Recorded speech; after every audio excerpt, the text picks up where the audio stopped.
Hello RBC మహిళా women's అందరూ కూడా. సో ఇప్పుడు ఒక లేటెస్ట్ ట్రెండ్ రన్ అవుతుందంట, తెలుసా మీకు?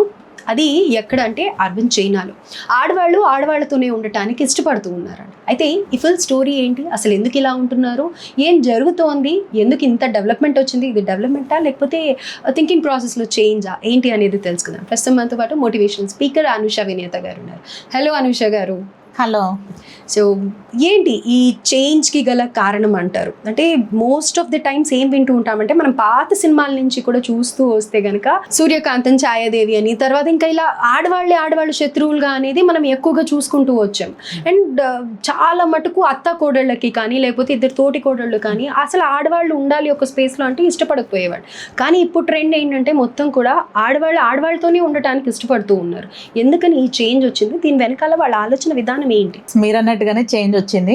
నేను రీసెంట్గా కూడా విమెన్ అందరూ కలిసి ఒక చిన్న హీలింగ్ టూర్ వెళ్ళారు, నాకు తెలిసిన వాళ్ళు.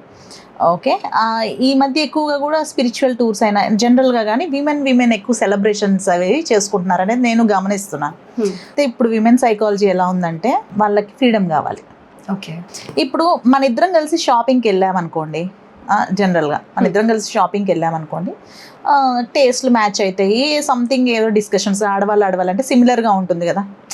సో మనం ఆలోచించుకుంటాం, ఓకే ఇది బాగుంటుంది మీకు, డిస్కషన్ వస్తుంది, ఒక తోడు ఉంటుంది, స్పెషల్లీ దట్ కంపానియన్షిప్ అనేది ఉంటుంది. ఓకే, అది నేను మన కెమెరామ్యాన్ వెళ్ళామనుకోండి, జనరల్గా అతనికి తెలియదు ఏం సజెస్ట్ చేయాలో. ఓకే, మరి సరదాగా మాట్లాడతాను, ఫ్రెండ్షిప్ ఉన్నా కానీ. సమాజం ఏమనుకుంటుంది మీరు చెప్పండి. ఫస్ట్ మన సమాజం ఎప్పుడు రాంగ్ వేలో చూస్తుంది. సో అందుకని ఇప్పుడు ఏమైపోయారంటే, స్పెషల్గా విమెన్ ఆడవాళ్ళు కలిసి మాట్లాడుకుంటున్నా, ఎక్కడికైనా వెళ్తున్నా సేఫ్గా ఫీల్ అవుతున్నారు. ఇప్పుడు నేను ఒక్కదాన్ని వెళ్ళాలంటే భయము, అదే నలుగురు ఉంటే నాతో పాటు భయం ఉండదు. ఇంట్లో కూడా ఈ కంప్లైంట్స్ ఎక్కువ ఉంటాయి కదా, కిటీ పార్టీస్ అంటావు, లేకపోతే టూర్స్ అని అంటావు, ఇలా వెళ్తూ ఉన్నావు, ఎందుకు ఇట్లా చేస్తున్నావు అనేసి కూడా అంటూ ఉంటారు కదా. అంటే ఎక్కువ టైం వాళ్ళతోనే, అంటే మీ కమ్యూనిటీ అనేది మీరు పెంచుకుంటున్నారా ఏంటి అని అనేది ఇది ఒక్కొక్కసారి టాపిక్స్ వస్తూ ఉంటాయి ఇంట్లో కూడా. సో అది ఏంటి అంటే, స్పెషల్గా ఏంటంటే safety, that is the main thing. Safe అంటే జనరల్గా నాకు ఎక్కడికైనా వెళ్ళాలంటే, ఒక్కదాన్ని వెళ్ళాలంటే భయపడతారు ఇంట్లో వాళ్ళు కూడా. అదే నలుగురు ఉన్నారంటే ఎంకరేజ్ చేస్తారు, ఆ నలుగురు అమ్మాయిలు ఉన్నారులే తనతో తోడు అని. సేఫ్టీ ఒకటి, ఫ్రీడమ్ ఒకటి. ఓకే, ఇప్పుడు ప్రతి ఒక్కళ్ళకి ఫ్రీడమ్ కావాలి. రిలేషన్షిప్స్లో అయినా కానీ, ఇప్పుడు ఒకప్పుడు మెన్ అండ్ విమెన్ సరదాగా ఉన్నప్పుడు, కాలేజ్ డేస్లో ఉన్నప్పుడు టూర్స్ వేసేవాళ్ళు, సరదాగా ఉండేవాళ్ళు అన్నట్టు. బట్ ఇప్పుడు ఈ మధ్య ఏమైపోతుందంటే, కంట్రోల్ చేస్తున్నారు మెన్ విమెన్ని కానీ, విమెన్ మెన్ని కానీ. అంటే ఇద్దరు అంటే ఆపోజిట్ సెక్స్ మధ్యన పొసెసివ్నెస్ వస్తుంది. ఓకే, సో ఈ పర్సన్ నువ్వు అంటే ఇంకో ఫ్రెండ్తో మాట్లాడినా, ఇంకొకరితో ఉన్నా కానీ ఒక టైప్ ఆఫ్ కంట్రోలింగ్లోకి తీసుకోవాలన్నట్టుగా కొన్ని రూల్స్ కానీ, లేదు నువ్వు అలా చేయొద్దు ఇలా చేయదు, ఇది అవతల వాళ్ళకి నచ్చట్లేదు. సో ఇప్పుడు ప్రతి ఒక్కళ్ళు కావాలనుకుంటుంది ఆ ఫ్రీడమ్ ఎక్కడైతే ఇండివిజువాలిటీ, అది ఎక్కడైతే వాళ్ళకి ఉండదో అక్కడ ప్రేమ కూడా ఉండదు. ఓకే, ఒకళ్ళు నిన్ను కంట్రోల్ చేస్తున్నారు అంటే ప్రేమ కన్నా కూడా సమ్ సార్ట్ ఆఫ్ పొసెసివ్నెస్ అది ఎక్కువైపోతుంది. సో కాబట్టి అసలు ఈ ప్రేమ ఎందుకురా బాబు, ఈ కంట్రోల్లోకి నేనెందుకు పోవాలి అని ఇలా అనుకుంటున్నారు జనరల్గా కూడా. వై నేనెందుకు ఒకళ్ళ బానిసలాగా ఉండాలి, నేనెందుకు ఒకళ్ళ చేతిలో పపెట్ లాగా ఉండాలి, ఇలా అయిపోయి. సో సరదాగా విమెన్ ఉంటే సరదాగా మాట్లాడుకుంటే, అంటే ఐడియాస్ ఎక్స్చేంజ్ చేసుకోవచ్చు, ఏదైనా కానీ అక్కడ ఒక టైప్ ఆఫ్ ఫ్రెండ్లీ ఎన్వైర్న్మెంట్ ఉందంటే బాగుంటుంది కదా.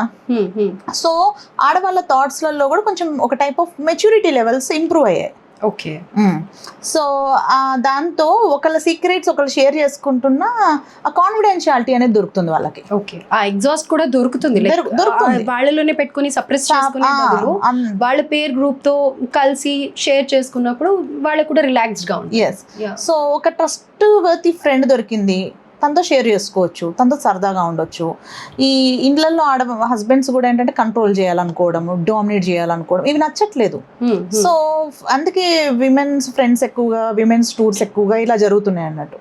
సో ఇక్కడ మెయిన్గా ఏ పర్సన్కి కూడా, ఎవరికైనా కూడా ప్రేమ ఇన్ ద సెన్స్ వాళ్ళకి నచ్చినట్టు ఉండడం. దాన్ని ఎంకరేజ్ చేస్తే అపోజిట్ సెక్స్ తోటే ఉంటారు. అంటే వాళ్ళు ఎవరైతే ఉంటారో ఫ్రెండ్స్ కానీ ఇంట్లో ఉన్న హస్బెండ్స్తో కానీ మధ్య డివోర్స్ రేట్లు ఎక్కువైపోతున్నాయి.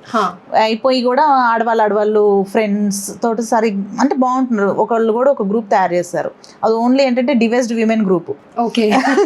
వీళ్ళందరూ ప్రాబ్లమ్స్ షేర్ చేసుకోవడానికి, వీళ్ళందరూ సూదింగ్ గా ఉండడానికి. ఇంకా ప్రతి ఒక్కరికి ఒక్కొక్క పెయిన్ పాయింట్ ఉంటుంది. అది చెప్పుకోవడానికైనా, అది అర్థం చేసుకోవడానికైనా ఆ నలుగురు కావాలి. మనం ఆ నలుగురు ఉండాలి మనతో పాటు. మన ప్రాబ్లం ఏంటో అర్థం చేసుకోలేని వాళ్ళ దగ్గరికి వెళ్ళి మన ప్రాబ్లం చెప్పుకునే దానికంటే కూడా సేమ్ మనలాగే ఇబ్బంది పడే వాళ్ళకైతేనే రైట్ వేలో అర్థం అవుతుంది అని అనేది ఇది ఒక అడ్వాంటేజ్ గా చూడాలి తప్ప డిసడ్వాంటేజ్. అదే ఇది ఒక రకంగా మంచి. అండ్ ఏదైనా కానీ అతి సర్వత్ర వర్జయత అంటారు. ఎక్స్ట్రీమిజం అనేది నాట్ గుడ్.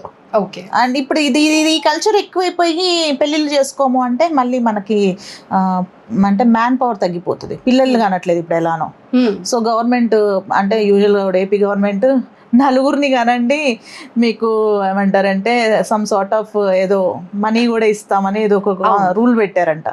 ఎందుకు అంటే పెళ్ళిళ్ళు చేసుకోవట్లేదు, పిల్లల్ని కానట్లేదు అని. ఒకవేళ కన్నా ఒకళ్ళనే కంటున్నారని.